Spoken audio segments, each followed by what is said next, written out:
अस्सलाम वालेकुम एवरीवन। तो अब हम जो है इस वीडियो के अंदर जो है वो कुछ एग्जाम्पल्स करते हैं। बड़ी सिंपल सी एग्जाम्पल्स होती हैं, सो यू विल एंजॉय। ये बड़ा आराम से आप बड़ा सब चीज़ें सॉल्व कर सकते हैं।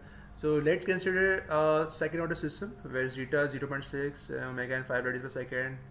Let us obtain the rise time TR, peak time TP, maximum overshoot MP and certain time TS when the system is subjected to a unit step input. तो unit step input है, इसका मतलब तमाम फॉर्मूले valid है। Again I repeating this these formulas are only valid for the unit step input, क्योंकि वहीं से तो निकालने हमने है, उसी जो उसका COT था वहीं से तो निकाले सारे फॉर्मूले। तो तमाम चीज़ें निकालनी है, जो भी हमने फॉर्मूले निकाले थे तमाम चीज़ें निकाली थी हमने, तमाम चीज़ें यहाँ पे निकालनी है। तो स्टार्ट करते हैं। Let start with rise time. तो rise time you know pi by minus beta divide by omega T, यहाँ से फॉर्मूला उठाया आपने, ठीक है। You know the zeta, you know omega N, तो यू नो ओमेगा डी, आप ओमेगा डी आराम से निकाल सकते हैं।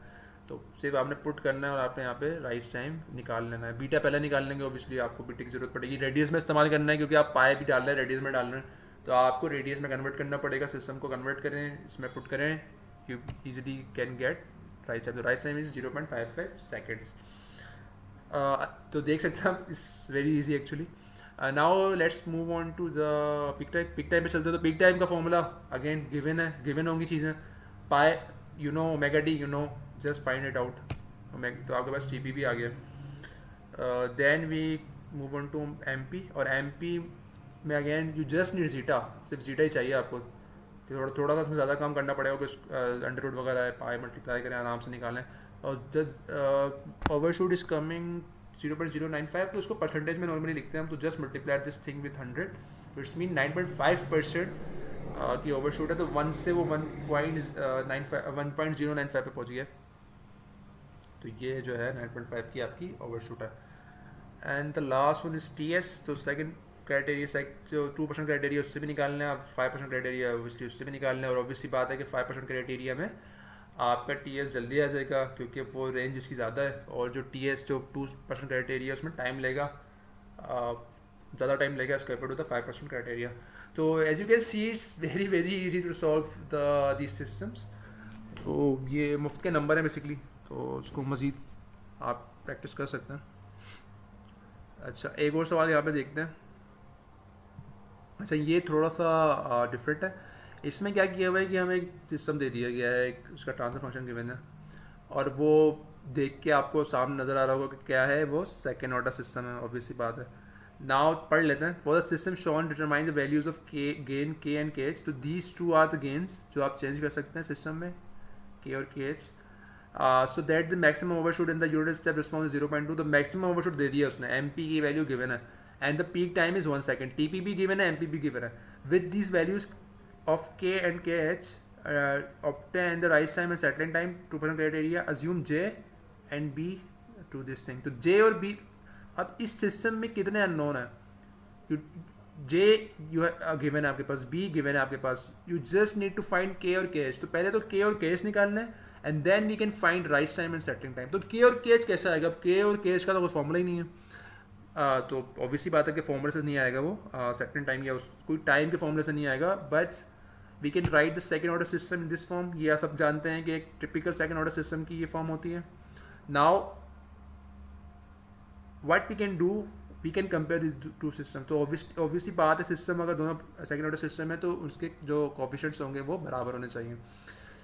तो this 2 zeta omega n has to be equal to B plus K into KH। और J जो है, J को हटाना पड़ेगा यहाँ से अगर दोनों कंपेयर करना चाह रहे हैं, बिकॉज यहाँ S के पास 1 है, तो यहाँ पे तो J की वैल्यू 1 है, लेकिन J की वैल्यू कुछ भी हो सकती है। तो बेसिकली J को आपको यहाँ से हटाना पड़ेगा if you want to compare. तो J जो है वो इसके नीचे अपॉन में आ जाएगा, और यहाँ भी अपॉन में आ जाएगा, और यहाँ भी। तो J को हटाएंगे आप, तो फिर आप कंपेयर कर सकते हैं मुख्तलिफ कोफिशिएंट्स। तो ऑब्वियसली कि आप जो अगर ओमेगा एन स्क्वायर निकालना चाहें तो it's nothing but K divided by J। Stiffness divide by inertia, वो भी सही हो रही है आपकी बात यहाँ पे। तो स्टार्ट करते हैं। पहले हम जीटा और ओमेगा एन निकालने की कोशिश करते हैं। तो सबसे आसान तो ये होगा कि MP गिवन है, और हमें पता है कि MP के फॉर्मूले में सिर्फ जीटा आता है। तो आपने MP का फॉर्मूला इस्तेमाल किया। इससे मैं यहाँ समझाऊंगा मैं आपको, क्योंकि करना बड़ा ही आसान है, तो आपने खुद करना है। MP अब यहाँ पे सिर्फ फ़र्क ये है कि आपने थोड़ा उल्टा करना पड़ेगा। MP यहाँ जीटा निकालने के लिए यूनिट MP की वैल्यू डालेंगे आप 0.2, और फिर इसको सॉल्व करना पड़ेगा आपको। LN लगा लें आप, तो E कैंसिल आउट हो सकता है, तो वो आप देख लें, वो मैथमेटिकल सिस्टम है, और ये एग्जाम्पल सॉल्व भी हुई है, तो इट्स वेरी ईजी। तो यहाँ पे आप जीटा आ गया आपके पास, now you need to find omega N, ठीक है, क्योंकि यहाँ में जीटा तो आगे ओमेगा एन भी चाहिए। तो what is the formula off peak time, pi divide by omega D. तो यहाँ से आप पीक टाइम गिवन है, आराम से ओमेगा डी निकाल लेंगे, और ओमेगा डी एक बार आ गया, जीटा निकाल चुके हैं आप, तो आपके पास ओमेगा एन आ गया। तो इसका मतलब ये आप ही जो दोनों टर्म्स हैं, और ये तमाम टर्म आपको पता चल गई हैं, तमाम न्यूमेरिकल जो टर्म्स हैं आपको पता चल गई हैं। Then you can easily compare, ठीक है, ओमेगा एन स्क्वायर को आप कंपेयर करेंगे के ओवर जी से, जे से, जे पता है तो के आ जाएगा। And then you can compare this thing with this thing, तो के तो पता चल गया था, के एच आप आराम से निकाल लेंगे, बी आपको गिवन है। तो ये बड़ा आसान है, आपको कंपेयर करके निकालना पड़ेगा के और के एच की value. And then the last point is just to find the rise time and the setting time. तो राइस टाइम का फॉर्मूला भी आपको पता है, it's nothing but pi minus beta dot omega d, और beta आप निकाल लेंगे, ओमेगा डी पता है हमें सिग्मा पता है, sigma is nothing but zeta omega N, ठीक है। तो सब चीज़ें आपको पता है बेसिकली, हमें सिर्फ पुट करना है। अगेन मैं रिपीट कर रहा हूँ, आपने रेडियस में इस्तेमाल करना है क्योंकि हम रेडियस में काम कर रहे हैं। अच्छा जी, उसके बाद सेटलिंग टाइम निकालने के लिए भी अगेन आपको फॉर्मूला गिवन है। तो आप यहाँ पे क्योंकि 2% क्राइटेरिया इस्तेमाल किएगा, तो आप वही फॉर्मूला 4 वाला इस्तेमाल करेंगे, 4 ऑफ टी। तो you can easily find t s as well. So I think बड़ा ही यहाँ पे सिंपल है इन सवाल को सॉल्व करना। जस्ट गिव इट अ गो, इन सवाल को आप प्रैक्टिस करें। सिस्टम सेकंड ऑर्डर सिस्टम में अगर unit step response it very easy to find this things, और उसको फिर आप, हाँ ये है कि आप उसको कंट्रोल लगा के आप चेंज कर सकते हैं। तो आप सेटिंग टाइम अपना, अब देखें ना यहाँ पे अगर आप के और के एच चेंज करेंगे तो ऑब्वियसली बात है आपको जीटा और ओमेगा एन से आप यू आर गवर्निंग द के और के एच या बी, तो जीटा और ओमेगा एन से आ रहे हैं तीनों चीज़ें। तो आप फिर सेटिंग टाइम अपना चेंज कर सकते हैं, क्योंकि आपका ओमेगा डी फिर चेंज होगा। सेटिंग टाइम लेट सपोज अगर ये है तो आपका जीटा और ओमेगा अगर आप चेंज कर रहे हैं इनडायरेक्टली, तो वो के और के एच और बी तमाम चीज़ें चेंज हो रही हैं। तो फिर आप you can always change T S T R T P bye either changing the system, या सिस्टम ही चेंज करते हैं आप, या फिर आपको कहीं ना कहीं कंट्रोलर लगाना पड़ेगा, तो वो करना पड़ेगा या तो आपको। तो ये आप सिस्टम को एनालाइज करते हैं पहले, फिर उसको आप जो है वो चेंज कर सकते हैं, अपनी जो आपकी रिक्वायरमेंट होती है उसके हिसाब से उसका मॉडल कर सकते हैं। तो यहाँ पे ये जो टॉपिक था ये हमारा ख़त्म होता है। अगली बार जो है वो हमने रूट स्टेबिलिटी क्राइटेरियन करना है।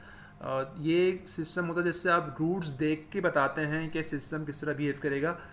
एक तो हमने ये डिफाइन किया था कि सेकंड ऑर्डर सिस्टम को बड़ा देख के आप आराम से उसके रूट्स कहाँ लाई कर रहे हैं वो आप बता सकते हैं, लेकिन ये सिस्टम कहाँ अप्लाई होगा, व्हाट अबाउट अगर if a system is not a second order system, third order system, fourth order system, S5 की अगर वैल्यू आ रही है तो फिर उसमें आप वो अप्लाई नहीं कर सकते। जो हमारा रूट्स देखने का क्राइटेरिया है, आपको रूट्स निकालना मुश्किल होगी।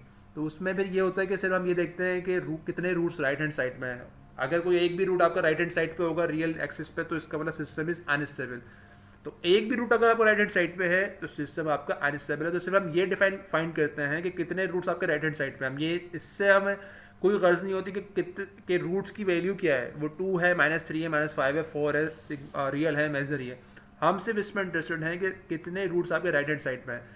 अगर कोई भी एक रूट राइट हैंड साइड पे, it's mean system is unstable. अगर तमाम रूट्स आपके लेफ्ट हैंड साइड पे, सिस्टम इज स्टेबल। तो ये जो रूट स्टेबिलिटी क्राइटेरिया है इसमें हम ये देखते हैं, और इंशाल्लाह इसको अगले लेक्चर में मैं वीडियो बनाऊंगा तो उसमें हम इसको डिस्कस करेंगे। And until then take care, अल्लाह हाफिज़, सी यू गाइस।